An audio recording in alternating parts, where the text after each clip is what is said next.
আজকে আমি আপনাদের রসুন শাক দিয়ে পালক পনির বানানো দেখাবো।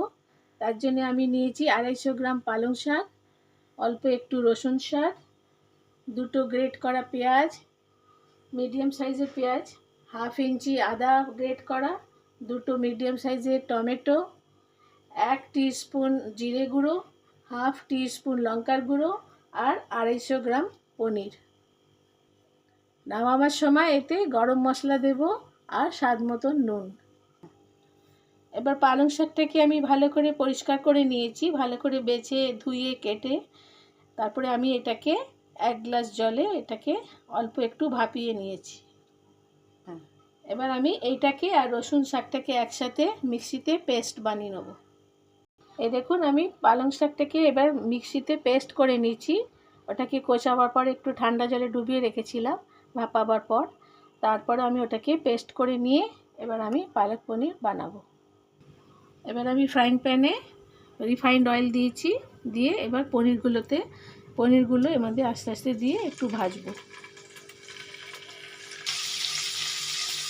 এবার অল্প একটু ভাজা হয়ে গেছে পনিরটা, অল্প একটু ভেজিয়ে আমি এটাকে একটু জলে এটাকে একটু একটু করে নামিয়ে নেব। পনিরটাকে অল্প একটু ভেজে আমি ঠান্ডা জলে নামিয়ে রেখেছি যাতে পনিরটা সফট থাকে। এবার আমি পেঁয়াজ ভাজবো।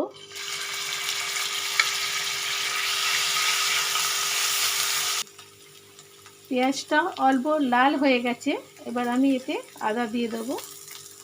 আদাটাকে একটু ভেজে তারপর ওতে টমেটো দেবো, এই জিরে গুঁড়ো আর লঙ্কা গুঁড়োটা দিয়ে দেবো। ভাজা হয়ে গেলে এতে টমেটোগুলো দিয়ে দেবো।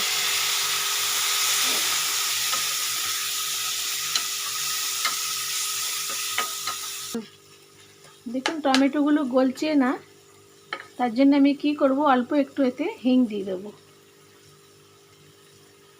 একটু হিং দিলে এই টমেটোগুলো তাড়াতাড়ি গলে যায়। এবার আমি এর মধ্যে পালং শাক আর রসুন শাকের পেস্টটা এতে দিয়ে দেবো।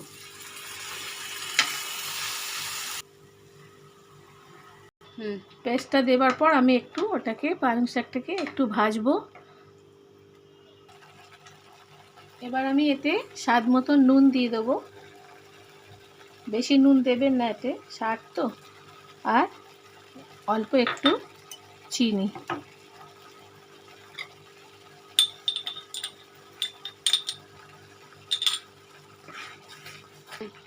এবার আমি এটাকে একটু ভেজে নিয়েছি। এবার আমি পনিরগুলো এতে দিয়ে দেবো জল শুদ্ধ, কিন্তু জলটা দেখে দেবেন, অতটা জল না লাগলে দেবেন না, কেন ঝোল ঝোল তো আর হবে না, একটু মাখা মাখা হবে।